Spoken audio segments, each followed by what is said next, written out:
Versteckte Gewalt führt zu versteckten Symptomen. Es ist kein Zufall, dass Hinweise und Erkennen, auch teildissoziativen Störungen, nicht einfach, sondern eigentlich eher schwierig ist. Heute beleuchten wir 6 Gründe dafür, warum das so ist. Ich bin Gabriela und ich bin Trauma- und Körperpsychotherapeutin, auch Expertin für insbesondere Entwicklungstrauma und KPTBS, und ich freue mich jetzt auf dich.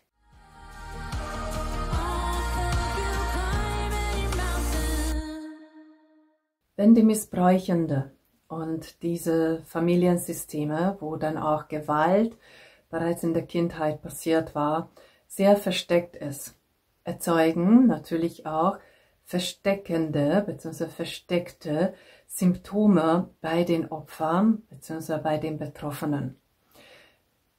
Erster Grund, warum diese Hinweise auf eine partielle oder volldissoziative Störung nicht so einfach ist die Tatsache, dass diese Familiensysteme meistens primär den Fokus darauf gelegt haben, dass alles, was dort innerhalb des Familiensystems passiert, als Normalität aufgenommen und erlernt wird.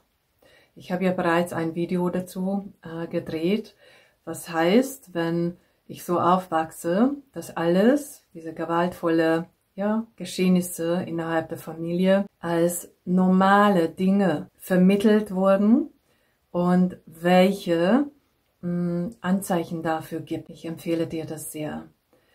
Warum ist es so?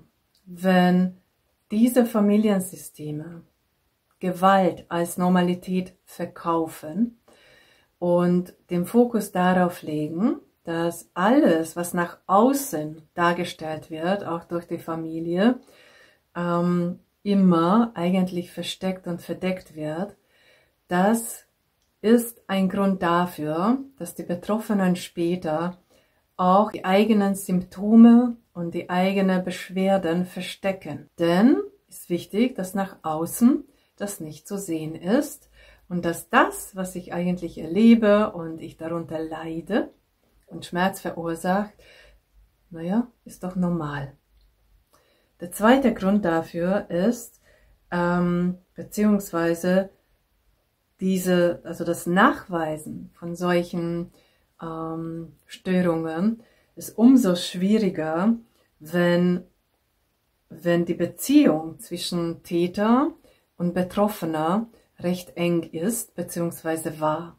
Das heißt, dass wenn diese Bezugspersonen, die ja die Traumatisierung und die Gewalt verursacht haben, eigentlich nahe Verwandten sind, ob das Eltern sind, Geschwister sind oder Onkel sind. Aber diese Bindung ist sehr, sehr eng gewesen oder bis heute ist. Auch das ist ein Grund dafür, dass aus Täterloyalität, was den Betroffenen oft überhaupt nicht bewusst ist, aber aus diesem Täterloyalität heraus sie über die Geschehnisse und über die eigenen Symptome auch nicht sprechen. Ja, der Nachweis von solchen Hinweisen ist umso schwieriger auch dann, wenn die Täter bereits ganz gezieltes Fachwissen über die Folgen von Einwirkungen, Manipulationen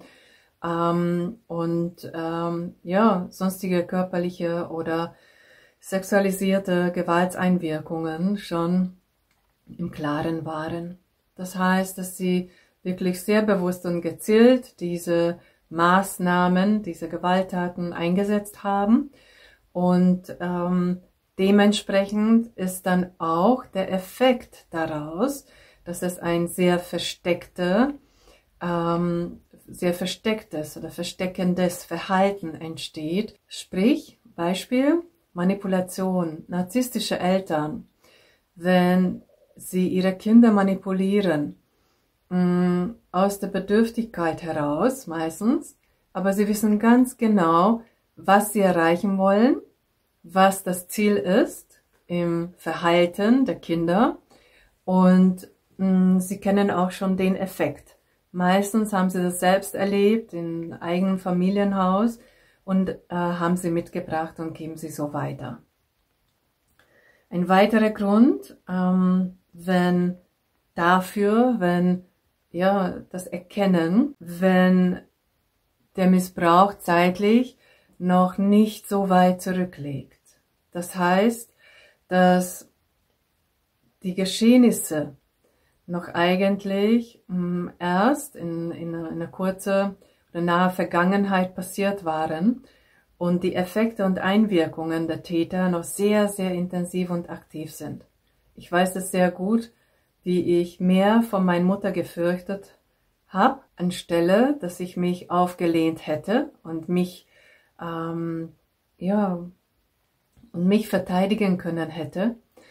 Sogar noch in meinem Anfang und Mitte 20er Jahre, als ich gar nicht mehr in ihrem Haushalt gelebt habe. Auch eine Begegnung mit ihr in der Stadt war eigentlich im Voraus schon furchterregend und war weiterhin dieser Effekt, dass wenn wir uns sehen und auch schon die Vorstellung alleine, falls wir uns sehen würden, noch so intensiv und so aktiv, auch dann, wie ich mich zu verhalten habe,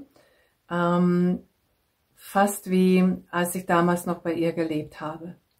Und es braucht wirklich lange Zeit, bis diese Effekte und diese enorme Angst auch nachlassen und gegebenenfalls auch bei einer Behandlung oder Begleitung du dann auch traust, darüber zu sprechen, zum Beispiel.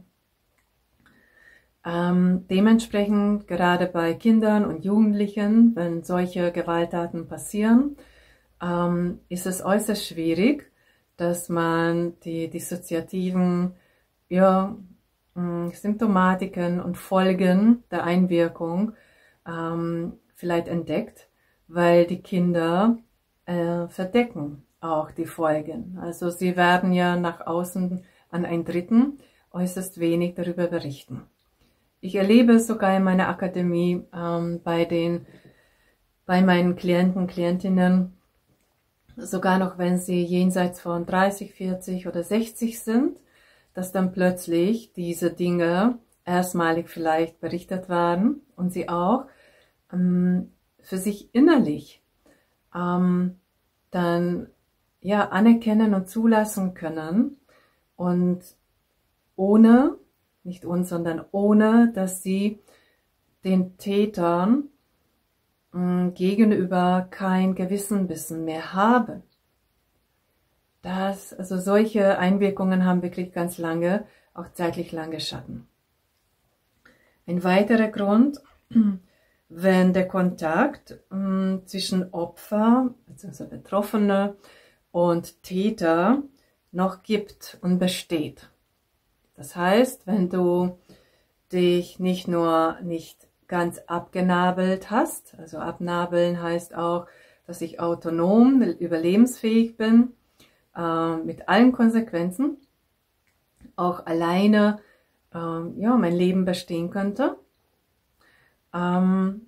und dass dieser Kontakt, wenn du auch erkannt hast, dass es zum Teil oder Großteil sogar gewaltvoll ist, du womöglich auch abbrichst. Wenn das nur phasenweise ist oder dann ganz, aber dass du auf jeden Fall diesen Kontakt hinterfragst und etwas daran veränderst und dass du für dich einstehen könntest. Das heißt, dass wenn dass diese Gegebenheit da ist, dann ist auch hier wieder sowohl diese Normalisierung als auch Täterloyalität spielen eine riesen weiterhin Einwirkung auf dich und ist nicht einfach dann in der Therapie oder Begleitung und auch für dich die Schritte der Heilung zu gehen. Und der letzte Grund kann sein, wenn die Gewalteinwirkung weiterhin besteht. Das ist zum Beispiel bei Frauen, die häusliche Gewalt regelmäßig erleben und dennoch immer wieder zum Partner zurückgehen. Das heißt, dass sie aufs Neue diese Dinge erleben und auch natürlich jegliche auch emotionale, mentale Einwirkung dessen, wie die Täter sind. aber auch, wenn du als Kind deine Eltern oder Bezugspersonen, die dich missbraucht haben, den Kontakt hältst und du dort zum Beispiel Weihnachten, du gehst mit deinen eigenen Kindern ja schon zum Eltern und dein Nervensystem sofort merkt, was für ein Umfeld das ist. Es braucht vielleicht nur einen Blick deiner Mutter oder erneut eine vorwurfsvolle Ansage und du hast diese traumatisierende Einwirkungen als getriggerte Flashback schon wieder da und auch damit einhergehend die ursprüngliche mentale Einwirkungen auch, bezogen auch auf die versteckende Verhaltensweisen. Also, dass du nach außen wirklich diese Loyalität hältst und dass du das alles eigentlich auch ohne Worte weiterhin erduldest und vielleicht auch nicht kommunizierst. Genau. Diese 6 Gründe hat Jan Gysi beschrieben in seinem Buch, wo er die Diagnostik von Traumafolgestörungen im Rahmen ICD-11 schildert und kann ich sehr, sehr gut mit bestätigen. Das heißt, dass nicht nur klinische Beobachtungen und Erforschungen diese Erkenntnisse liefern, sondern was ich beobachten konnte, nicht nur bei mir selbst auch als Überlebende, aber auch bei meinem Klientel.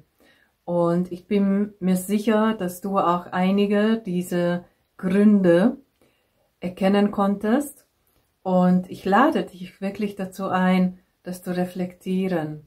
Inwiefern bist du immer noch in diesem Netz von Normalisierung, von Täterloyalität und vielleicht magst du auch darüber nachdenken, welche wirksame Maßnahmen und Entscheidungen von dir könnten diese Einwirkungen also auch nachhaltig unterbinden und vor allem deine dissoziativen Symptomatiken ein Stück mehr heilen. Denn je weniger solche Einwirkungen auch noch heute gibt und je mehr du diese mentale Effekte auch und manipulativen Verhaltenseinwirkungen für dich aufarbeiten kannst, umso weniger und umso seltener erfährst du auch deine dissoziativen Symptome. Jetzt bin ich natürlich wieder ganz neugierig. Welche versteckte Gefahr und Gewaltformen hast du vielleicht erlebt? Und wie sieht es mit diesen Gründen aus bei dir? Bis heute vielleicht oder auch eben in der Kindheit. Ich wünsche dir, dass du aus diesem Video einiges für dich mitnehmen konntest. Und wenn du dich in irgendeiner Form zurückmeldest, kommentierst oder likest, bin ich natürlich sehr, sehr dankbar. Und ich wünsche dir jetzt für die nächste Zeit einfach alles Liebe. Bis zum nächsten Mal. Gabriela.